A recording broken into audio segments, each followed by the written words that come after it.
Hey guys, if you have ever wanted to know about innovation and how it applies to larger organizations, with me I have Geoff, the Experience Design Director at IBM. Geoff, welcome for being here.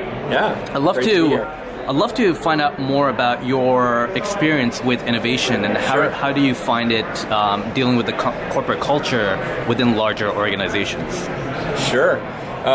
So really, I guess you're looking at, how do you take a larger organization and help them understand that they need to be innovative and sort of lead them down that path of innovation when they might have sort of legacy processes in place and may not be ready for that sort of innovation. Is that sort of the question that you're looking for? Yep. So, interestingly, I look at IBM itself as an organization, and we're going through our biggest transformation ever in our 105 years being around. And, there's legacy within IBM itself. And, as we sort of navigate that transformation internally within IBM, we also see that, there are other big organizations that are looking to go through that transformation.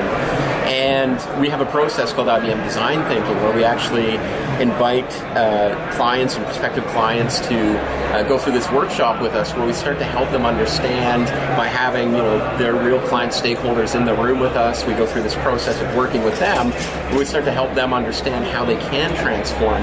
And a lot of times we'll use this process, this IBM Design Thinking methodology, to really influence, particular solves on a client's piece of business, whether it's, an experience that they're looking to implement or something else. But we've also seen that there are larger organizations that actually come to us as IBM and say, we see you guys transforming and changing what you're all about. We want to know how you guys are doing it. And so we want to learn from you as a giant organization that's been around for this long and going through this transformation. How are you guys doing it? How are people adapting to it? How are people sort of embracing it, facing that challenge? And so it's great to see that, there's interest there from large organizations to say, hey, an organization like IBM is going through this. They have this methodology called IBM Design Thinking that can really influence how we can understand it and embrace it and communicate it to our employees to not fear the transformation, but to actually be part of it.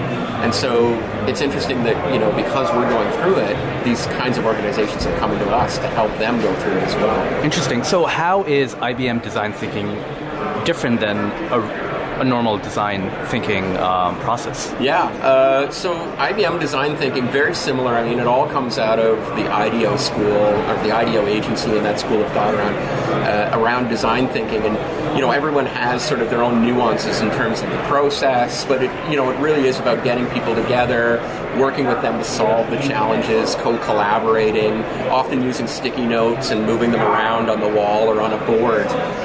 What I think makes the IBM design thinking process a little different is that, as I mentioned a little bit earlier, when we're looking at large organizations looking to go through this transformation, it's about, getting those clear client stakeholders involved. So, people at the top, your VPs, your CEOs, getting them in the room, getting them to relax and not wear a suit, but actually come in jeans, relax, and say, this is a bit of a workshop where we're going to roll up our sleeves, we're going to work together, we're going to try to solve this together. But then also having, people who are like below them or people who also have, certain pain problems within the organization to come in and they get to share sort of feelings about the organization with each other.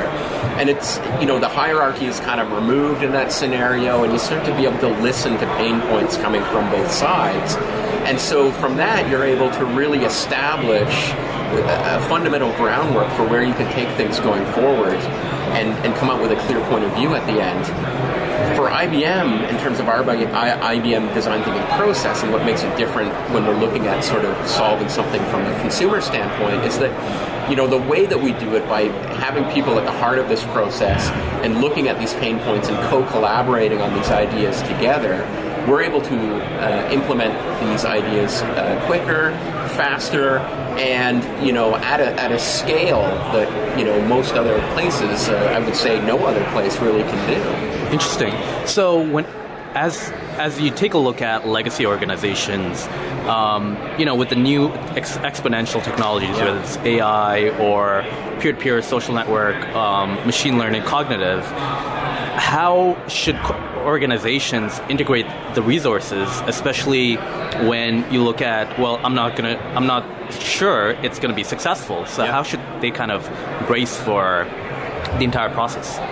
Well, I think they have to have a fundamental perspective on understanding how it fits into their business. So, like anything, it's not necessarily about, we need to incorporate cognitive or, a Watson component or artificial intelligence because it's going on all around us and everyone else is doing it. There's got to be a bigger reason for it if it fundamentally fits into their business model, if it starts to be something that clearly showcases how they can augment their transformation in their organization going forward, and how something like artificial intelligence can play a role in that.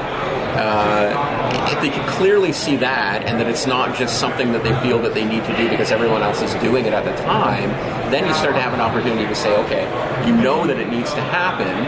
How can we start to inject it then into your culture and into your experience and into your organization?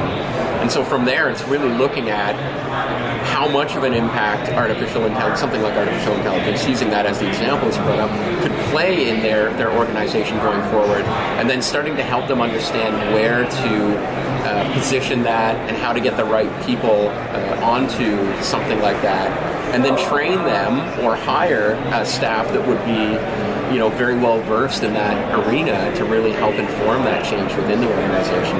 Awesome.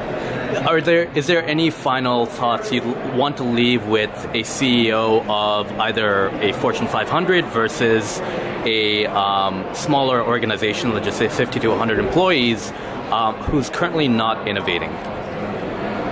Yeah, really, it's you have to realize that we brought this up earlier when we were doing our talks, that the speed of change is relentless, and that the longer you wait to transform things, or the longer you wait to get involved in sort of digital changes, the further behind you're going to be.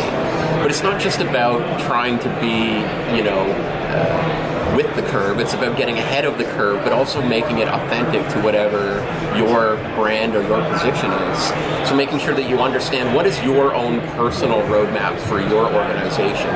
Where do you want to be in 3 years? Where do you want to be in 5 years? Where do you want to be in 10 years? And then what are the technologies in play that will help you get there? Because some of them may be technologies that aren't as relevant to your organization.